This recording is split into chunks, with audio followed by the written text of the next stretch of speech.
Auzubillahi minasyaitonirrajim. Bismillahirrahmanirrahim. ताकि बच्चों अस्सलाम वालेकुम रहमतुल्लाहि व बरकातुहू।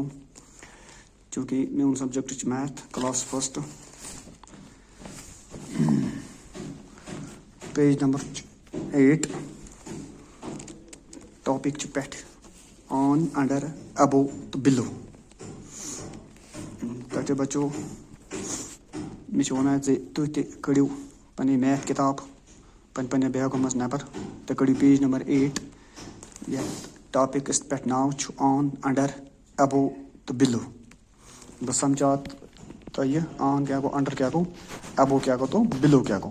बंद कन कह शक्ल तुम वुचान फैन पे कन दिथ तो बे शुर बन वह अत मज बे टेबल बे दरवाज बे बन कन किताब बे बोतल बे बैग बे क्या ब्रोर यानी कैट यह टेबलस पे बिहत। बह समझा तो ऑन क्या गो, ऑन गो कुन चीज़ पे यानी कैट वुचा टेबलस पे, कैट वुचान टेबलस पे on the table, cat on the table. इथे पे बच्चे टेबलस सत बिहत अम टेबलस पे बिहत यानी अम टेबलस पे on the table, on the table. इथे पे ब्या लड़का यह टेबलस पे बिहत on the table, on the table.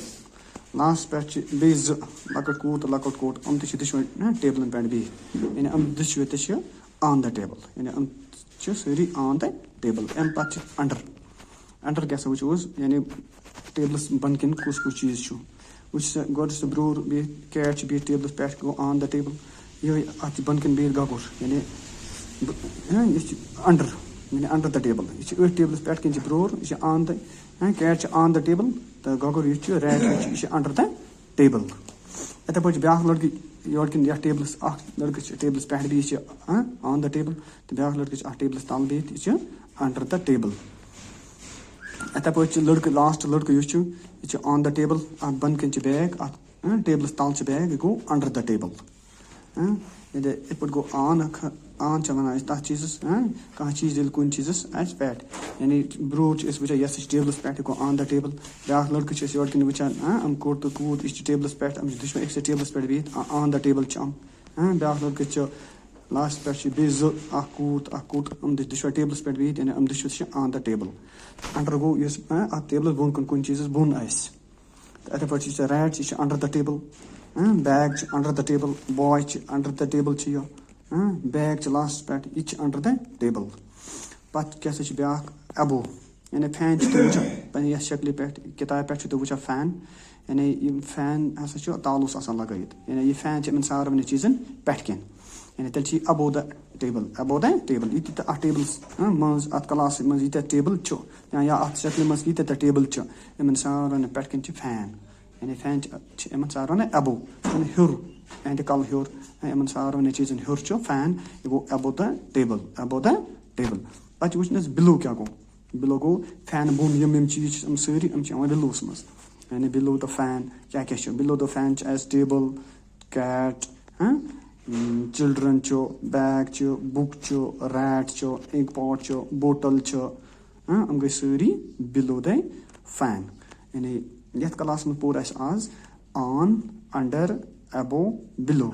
On थो याद ऑन गो ये कह चीज़ कुन चीज़ पे तुम वो शक्ल मज कैट टेबलस पे गई ऑन द टेबल, लड़के टेबलस पे गो ऑन द टेबल, ब्या लड़के तो टेबलस पे यह on the table, Kur your कन टेबलस पे बिहत यह ऑन द टेबल, ब्या लड़के लास्ट पे अत शक्ल मज टेबलस पे बिहत यह गो ऑन द टेबल।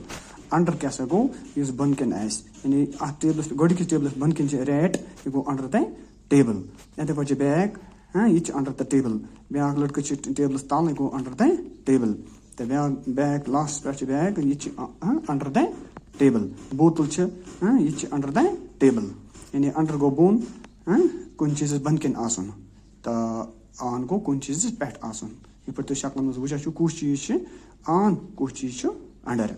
पत पोर अबो, अबो गो सारे चीज़ थोद हर यानी सान कल हर तो यमो टेबल हर सारे ये पे घर मज बिहत बन कन पान बिहत पथरस पे तो तो पे हर कुन वुचान तालोस कुन फैन लगत तालो लैंप लगत तम फैन या लैंप सह अबो द सह अबो यानी सह हर सान कल हर सह अबो इथे पे यम चीज बुन लैंप बुन बाकी बिस्तर कमरस मज गैस बंद तो बाकी चीज तथ वन बिलो यानी आन गो हर तो बिलो गो बुन यम चीज बुन कुन तम गई बिलो मे उम्मीद तथो बचो तुम थो असल पे अत कुन ध्यान तो करो असल पे प्रैक्टिस अत बेकिस क्लास मज करो ब्रोह कुन कंटिन्यू पेज नंबर 9 तो 10 पढ़ो बेकिस क्लास में ब्रोह कुन शुक्रिया।